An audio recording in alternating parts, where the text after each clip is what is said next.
예방접종 교육이 굉장히 잘 되어 있고 접종을 굉장히 잘하고 있기 때문에 세균 감염은 대부분 이제 예방이 되고 있습니다. 그래서 우리 아이들이 열이 나는 원인의 대다수는 바이러스 감염이에요. 대부분 바이러스 질환들은 비임금인 경우가 많습니다.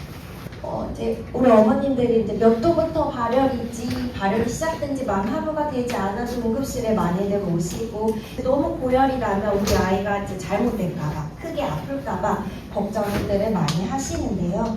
여기에 있는 건 이제 저희가 발열 공포증이라고 해서 흔히들 잘못 알고 계시는 발열에 대한 내용들입니다. 그래서 이제 너무 고열이 나면 뇌가 녹아요 라고 말씀하시는 분들도 계시고 이제 고열일수록 열성 경련을 할 것 같아요. 우리 아이가 경련을 할 것 같아요. 이렇게 오시는 분들도 있고 너무 고열이 나면 2가지 이상의 해열제를 한꺼번에 다 먹여야지 빨리 열이 떨어져요 라고 얘기하시는 분들도 계시고요. 그 다음에 열이 나면 무조건 체온이 38도 이하가 될 때까지 계속해서 해열제를 먹어야 해요. 이렇게 얘기하시는 분들도 많이들 계세요. 이러한 것들은 열에 대한 잘못된 정보이고요. 이러한 내용들이 사실 부모님들의 그런 열에 대한 공포감을 더욱더 조장하는 것 같습니다. 이런 생각이 혹시 갖고 계셨다면 이런 생각은 이제 안 하셔도 될 것 같습니다. 우리 몸에서 열이 나는 이유는 사실 증상의 일부분입니다.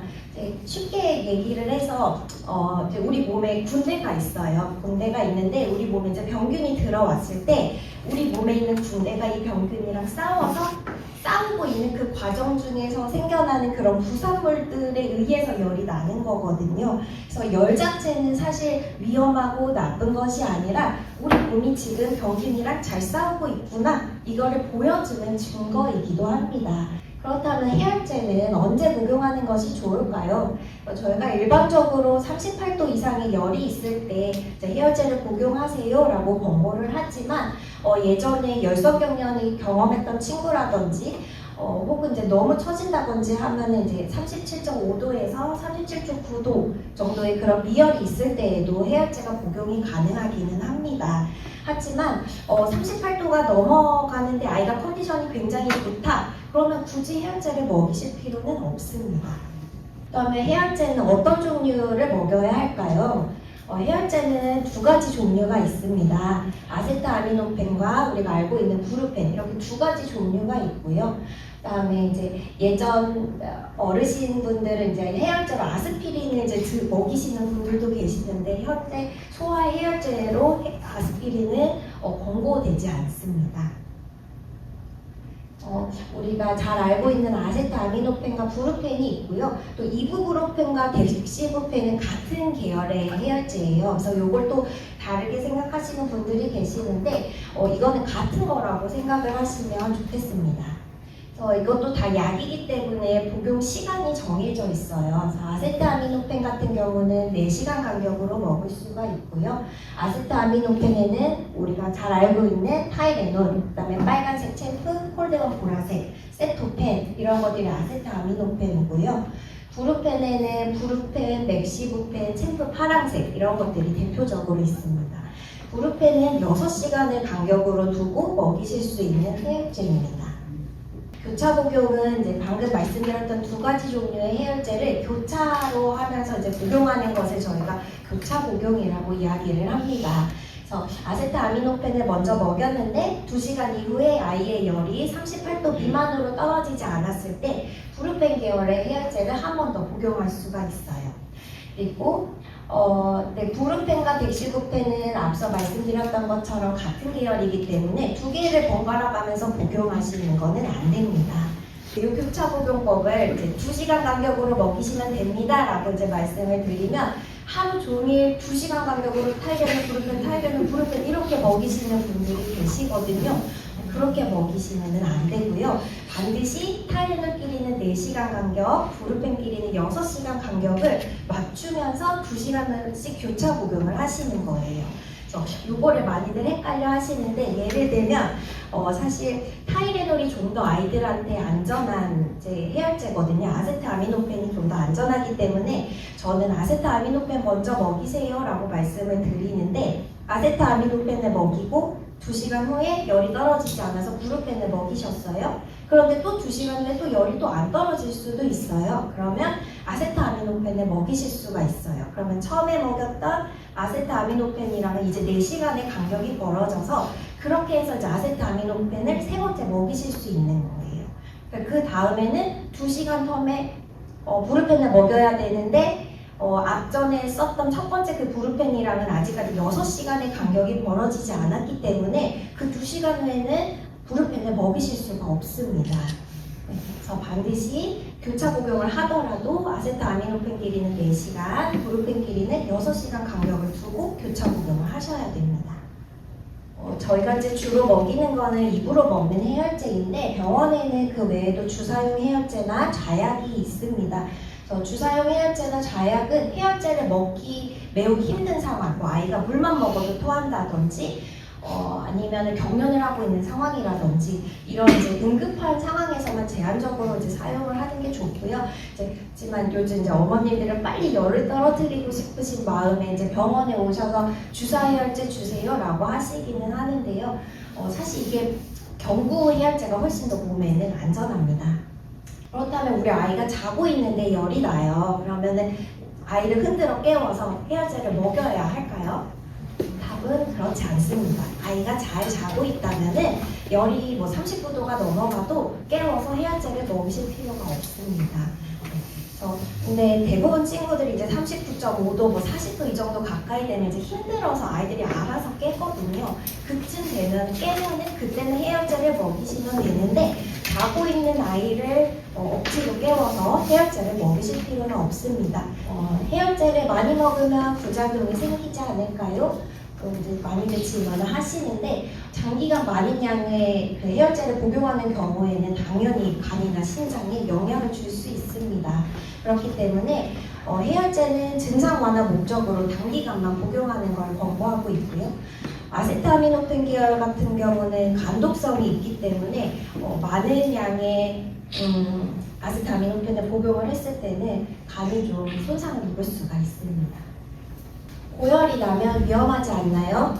라고 이제 많이들 걱정을 하시는데 발열은 증상일 뿐이고 면역학적으로 중요한 상황을 보여주는 것입니다. 그리고 대부분은 심하지 않은 감염 질환에서 발생을 하기 때문에 너무 걱정하지 않으셔도 되고요.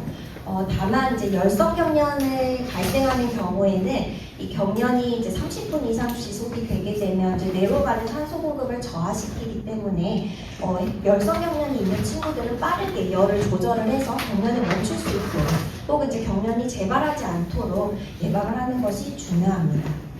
고열이 있을 때는 이제 여러 가지 증상들이 있을 수가 있는데요. 우리 아기들은 이제 팔다리가 차가워지고 손톱이 보라색으로 변하는 경우도 있어요. 혈액순환이 잘 안 돼서 그런 건데 어머님들이 깜짝 놀라서 와요. 우리 아이가 열이 나는데 손톱 발톱이 보라색이에요. 이거 뭐 큰 문제 있는 거 아닌가요? 라고 많이들 하시지만 그거는 이제 열에 대한 우리 이제 정상적인 신체 반응이고요. 그것 자체가 어떠한 그런 나쁜 상황을 시사하는 건 아닙니다. 그리고 이제 고열이 있을 때는 팔다리 몸을 이제 오들오들 떠는 증상을 보이는데요. 저희가 오한이라고 하고 이 오한을 경련이랑 이제 헷갈려 하시는 분들도 좀 계세요. 아이가 이제 몸을 부들부들 떨기 때문에. 근데 오한은 대부분 아이들이 의식이 있습니다. 오한이 있을 때는 아이들이 엄마가 묻는 말에 대답을 잘 하고요. 눈을 똑바로 뜨고 숨을 잘 쉬어요. 근데 경련인 경우에는 의식이 없어요. 엄마가 어떠한 자극을 줘도 아이가 반응하지 않습니다. 그래서 이 의식의 변화가 있는지 없는지가 오한과 경련을 구별하는 중요한 부분입니다. 옷은 너무 두껍지 않게, 그렇지만 너무 다 벗기지 않으시는 게 좋고요. 그래서 얇은 옷 한 겹 정도, 얇은 담요 하나 정도 덮어주시는 게 오히려 아이들이 좀 덜 힘들고요. 그다음에 미온수 마사지를 또 해주실 수 있어요. 그래서 크게 이제 열을 떨어뜨리는 이제 역할을 하지는 않지만 보조적인 역할을 할 수가 있습니다. 그래서 예전에 이제 어르신들은 저희 엄마도 제가 어렸을 때 그랬는데 얼음물을 이렇게 얼음 주머니를 막 이마에 올려주신다거나 아니면 얼음이 담겨져 있는 그런 수건으로 이제 몸을 닦아주시고 했는데 그게 너무너무 춥고 힘들었거든요. 근데 사실 얼음 마사지는 권고가 되지가 않고요. 미온수 마사지로 해주셔야 합니다. 그래서 우리가 손에 넣었을 때 미지근한 정도의 그런 물에 수건을 적셔서 몸을 닦아주시는 거는 좀 도움이 될 수가 있고요. 해열 패치 많이들 붙이고 오시는데요. 사실 이 패치는 아이의 그냥 기분만 좀 좋아지게 할 뿐이지 열을 떨어뜨리는 역할은 하지 않습니다. 그 다음에 3개월 이하의 영아가 38도 이상의 발열이 한 번이라도 있었던 경우 병원에 오셔야 합니다. 그리고 이제 열이 나는데 입술이 마르고 소변을 잘 보지 않고 소변색이 너무 진하다거나 소변량이 굉장히 줄어들면 그때는 이제 열로 인한 탈수가 생겼을 수 있기 때문에 이때는 반드시 응급실로 오셔야 됩니다.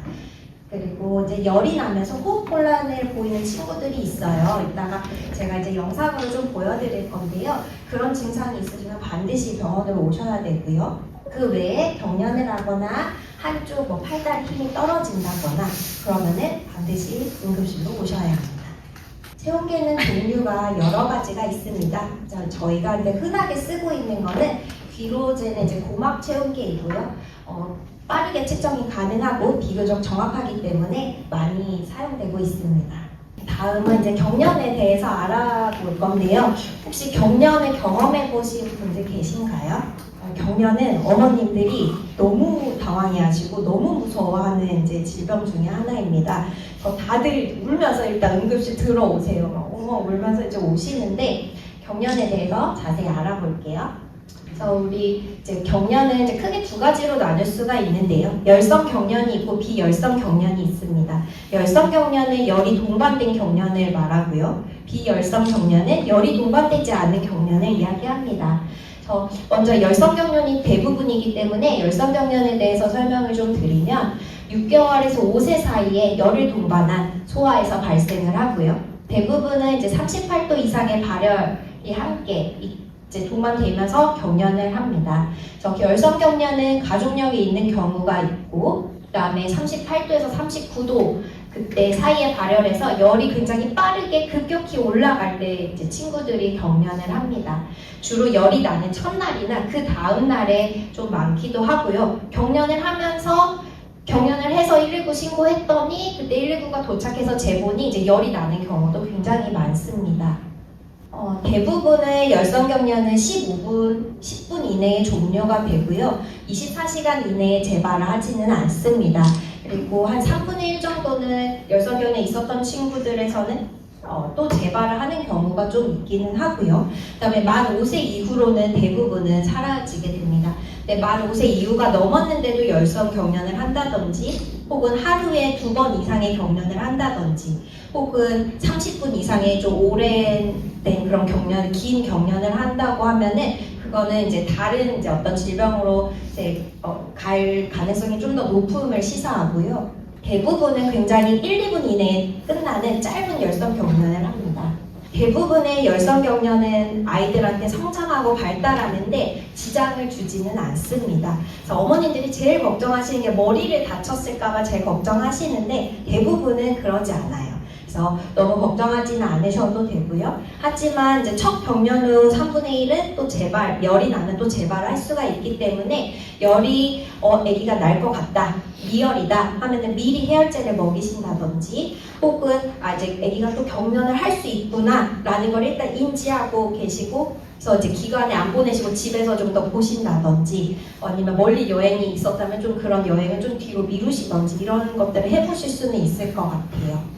그래서 재발의 위험성이 높은 경우가 이제 몇 경우가 있는데 어리면 어릴수록 어렸을 때 이제 그 열성 경련을 경험을 하면 할수록 재발이 좀 더 높다고 되어 있고요. 가족력이 있는 경우에도 재발이 좀 더 높습니다.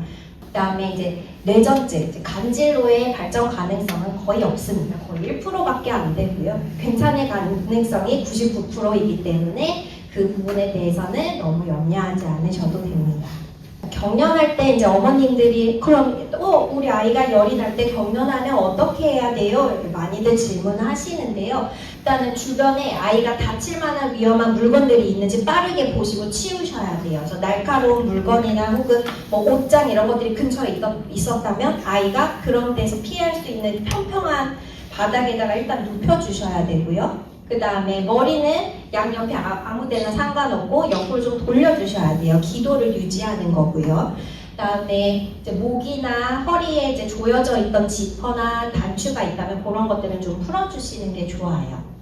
제가 말씀드리는 거는 당연히 119에 먼저 신고를 하시고 나서 하시는 겁니다. 119에 신고하고 119가 오는 사이에 바닥에 눕히고 고개 옆으로 돌리고 그다음에 옷에 잠그고 있는 부분들이 있었다면 그런 부분들을 풀어주시면 돼요. 그래서 이제 막 아이가 이제 이를 꽉 물고 혀를 깨물고 있는 경우도 있어요. 그래서 그렇게 못하게 하려고 이제 어머님들이 이제 입도 막 손으로 벌리시고 이제 당황하셔서 숟가락도 막 입안에다가 넣고 이러시는데 절대 그렇게 하시면 안 되고요. 그러면 어머님들 손도 다치고 아기들 이빨도 부러질 수 있어요. 그래서 그럴 때는 입안은 절대 건드리지 않고 그냥 고개만 살짝 옆으로 돌려서 기도 유지만 해주시면 됩니다. 그리고 이제 아이가 막 강직을 보이니까 막 주물러 주시는 분들도 계세요. 빨리 이거 강직 풀어지라고. 근데 그것도 안 하시는 게 좋아요. 왜냐면 아기가 엄청 힘을 주고 있기 때문에 어머니도 이제 당황해서 힘 조절 잘 안 되시거든요. 그러다 보면 골절이 또 아기들은 생길 수도 있습니다. 그래서 마사지도 하지 마시고요. 그다음에 이제 근데 열을 쟀는데 열이 너무 막 경련하는 애한테 해열제 주시는 분들도 있어요. 절대 주시면 안 돼요. 해열제 아기가 삼키지 못하기 때문에 오히려 기도로 들어가게 되면 흡입성 폐렴을 일으킬 수 있어요. 그래서 해열제도 먹이지 않는다. 물도 먹이지 않는다. 아무것도 먹이시면 안 돼요. 경련할 때는. 그래서 뭐 미온수 마사지 정도 해주시면서 기다리실 수 있는데 아마 여기까지는 너무 당황스러우셔서 생각이 안 나실 거고 그 전에 아마 119가 도착을 할 겁니다. 그래서 119 구급차 타고 응급실로 오시면 됩니다.